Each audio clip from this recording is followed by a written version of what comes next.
Good afternoon, everyone. It's Ali Coram, Justin Nielsen here with a breakdown of the action in today's session, where we saw weakness in the market today amid surging bond yields, Justin.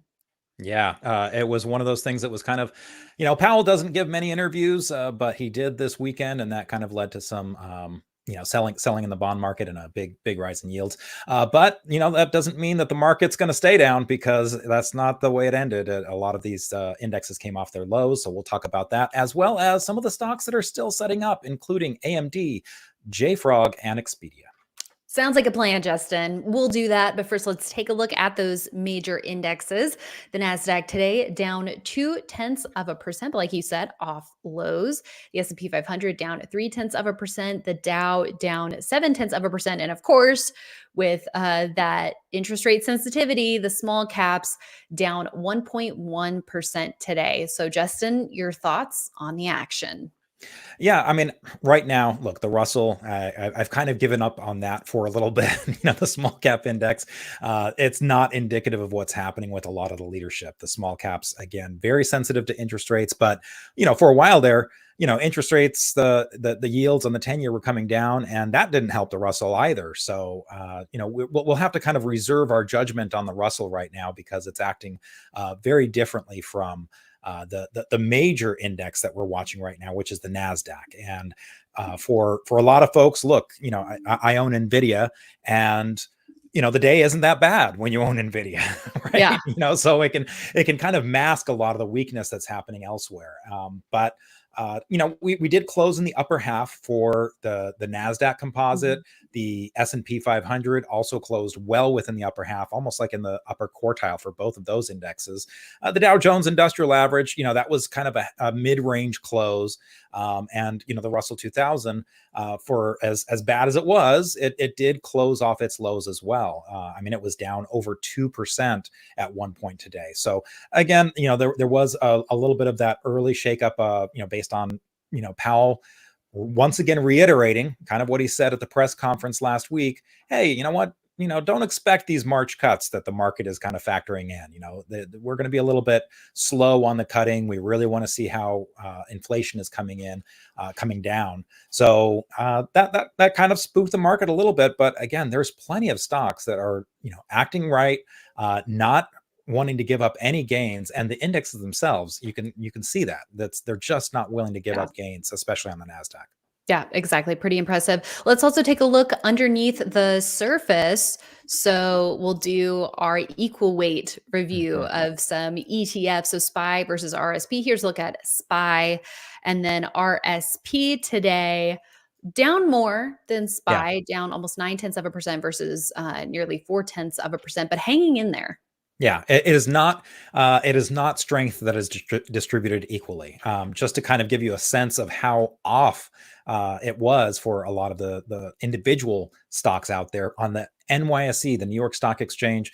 I'm showing that advancers were around 530 versus decliners of about 2,400. So almost a 5-to-1 on the decliners over the advancers in what wasn't that bad of a day on the S&P 500. But as you pointed out, the RSP is kind of showing how that was a little bit worse there. On the NASDAQ, what I'm showing is the declines kind of had about 3,100 decliners versus advancers of around 11 or 1,200. So almost 3-to-1 there too. So it's certainly a lot of stocks not participating, but the ones that are, it's the mega caps. It's those ones that have the heaviest weight in the S&P 500 and NASDAQ composite.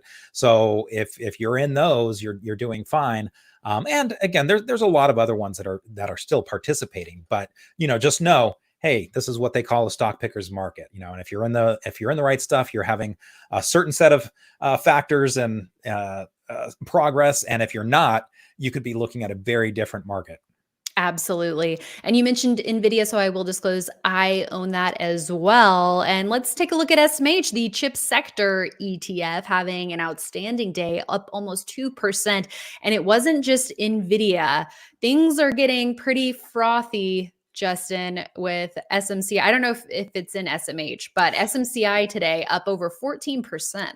Yeah. I mean, SMCI. Look, this one had such a phenomenal move. As it pre-announced, some information on its earnings, and then you would think that that would kind of have taken out the wind from the sails on the earnings Right. report, and everyone would have been like, okay, well, this is priced in. No, no, no. It actually had a great reaction to earnings as well, and that strength is just continuing as it goes above 600. So this is one of those things where, I mean, you look at a weekly chart and this had a nice move. Can't even see it Um, anymore. right, exactly. It had a nice move Off the prior, charts. and it. I mean, look, this base that it formed was pretty deep. 37% that it broke out of, and so a lot of folks, I think, we were thinking, okay, well, it's consolidating those huge gains that it had. And here it is. It's just continuing to go on. Other members of you mentioned SMH, Nvidia, of course, which you and I both own, on semiconductor. I mean, that was up quite a bit. That's below its 200-day moving average, so not as exciting. And then, of course, one of the stocks that we'll talk about today is AMD, Advanced Micro Devices, which is also looking very interesting. A direct competitor to Nvidia, and one that has a lot of not only just the CPUs but GPUs as well. Absolutely. So we have AMD up here. So let's take a look at it, Justin. I'll go to the weekly chart here, potentially working on some tight closes.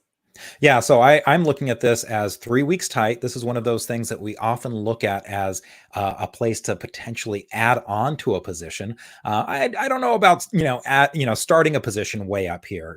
The problem right now is a lot of stocks are extended. So what I try to do Right. is find things that you could either add to. What I also like is if you look back to 2021, that high there in December.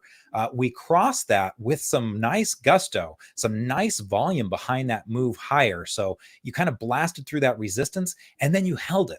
And that's what I'm really looking for in a lot of stocks right now. Hey, we've seen a lot of them blast higher, especially since that November 1st follow through day. But can they hold it? Can they really kind of resist giving up any of the gains? And I think that's what it looks like is happening with AMD here. I like that it's happening right above those old highs. And, this is one I'm keeping an eye on. Yeah. So, in terms of pinpointing the 3 weeks tight entry, we know the definition is the high of the pattern. But what would you be looking at in terms of where that add on entry would be? Would it be the high of the pattern on 125, or would you be looking at something a little lower, right at that round number of 180? What are Yeah, you thinking? 180, or even if you kind of go to the high from the 19th of January, at like around 175. That kind of, you can see a lot of congestion right around there recently. And this is something that would also show up on an intraday chart. If you were looking at like a 30-minute or a 60-minute chart, you can just kind of see a lot of congestion in that area. So that's something where if you start seeing it cross that, again, hopefully with some volume behind it, that's something that could get you kind of an early entry. But look, it's kind of parsing things a little finely. If you wait for a little bit more evidence of strength, I think that's fine too, because we are seeing a lot of stocks right now, especially since we're so extended. A lot of stocks might be breaking out, and you might see them kind of squat a little bit. That's not unusual action to see. Yeah. Okay, let's move on and take a leap over to JFrog in the enterprise software group with a breakout today, gaining 2.4% in some above average volume. And this one looks like it had what we call a setup day to me, Justin, on Friday, carving that right side of the base, some nice volume with a nice gain. Yeah, I'm with you right there, Ali. I think that was a nice setup day. And then today was kind of the follow up. And the fact that you had very heavy volume on both days, even heavier today than the above average volume on Friday, I think, bodes well for it. This is a flat base that is actually kind of a base on base. Because if you look at where the flat base came down to, it rested right on top of that previous base. And the one thing about a lot of these computer software enterprise stocks, there is still a lot of overhead supply. So you can see that from its IPO. And look, it came out at kind of the wrong time, right? Everything was coming out in 2021, and all the SPACs and everything like that. And then a lot of the growth the growth names really kind of topped in February of 2021 and had a Mhm. horrible 2022. So JFrog was just kind of a helpless victim in all of that. But that overhead supply is kind of getting older, right? It's past that black line, which is about 18 months roughly, and so it's past that black line, so it's getting a little less relevant. And you can look at, there's a lot of other computer software enterprise stocks that have certainly been performing very well. But what I like here is the relative strength line actually looks pretty good here. It's not going to be at those old highs from way back in 2021, 2022, but if you look at the recent action, this is definitely in high territory. And while it did have this flat base,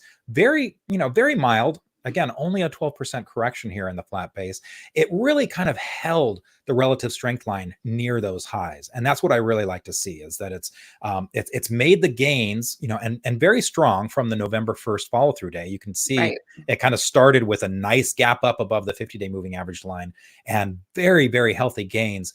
Just didn't want to give any of them up, right? That 12% base kind of tells you, hey, it's holding them, and the relative strength is telling you also that this is still a leader. Mhm. Yeah, we like to see it. And we do have earnings in just a little over a week, which might be a little close, but if we're going to be in a raging bull market, which we take things day by day, of course, Mhm. on that, can change at any instance.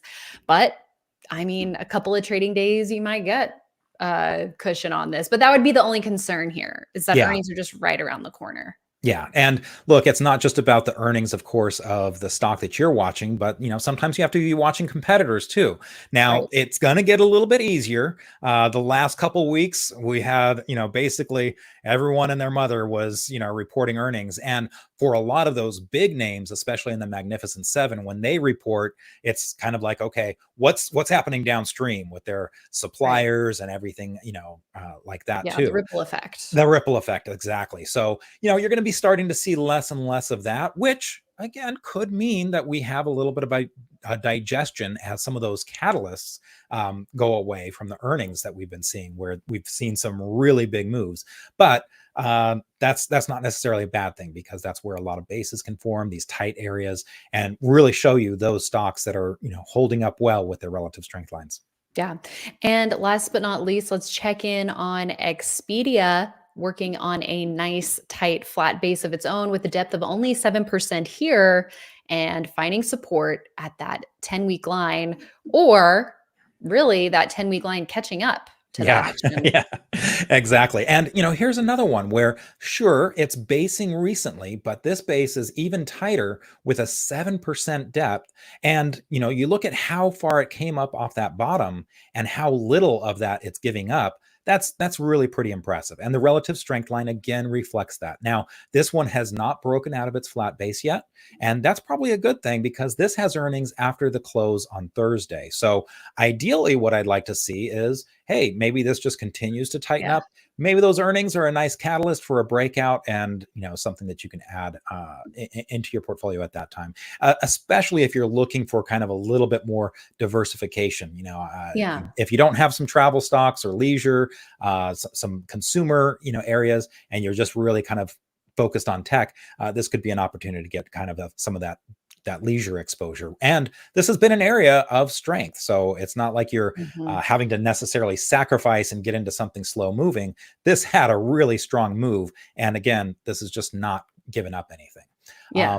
And one Great. other thing I just want to mention, because Sure. I should have mentioned it earlier, but I also just wanted to kind of give a shout out to healthcare, because a lot of Yes. the healthcare names are looking a little bit better. So this XLV is the healthcare select spider. I'm always looking at the sector spider ETFs. There's 11 of them, breaks down the industrials, the, tech, communication services, and so on. And I thought it was interesting that XLV has had this long base here that it's formed. If there is some sector rotation, medical might be a place to be looking, and healthcare specifically. So that's something that is on my radar. Yes, definitely. I mean, we've got Eli Lilly earnings tomorrow morning, so we'll have to see what that looks like. NVO, of course, on leaderboard out of the way. So we'll have to see if those nice moves can continue, Justin. Yeah, and there's more and more. We talked about on IBD Live this morning how just last week a number of areas of strength were being shown in medical, whether it's the equipment and systems or the biomed biotech. So there are definitely areas and pockets of strength there. Absolutely. All right. Well, thank you, Justin. And thanks everyone for tuning in. We will be back with more tomorrow morning on IBD Live. And we hope you join us, investors.com/IBD Live, for all the details on that. We will see you there. And we'll also see you right back here tomorrow at the close.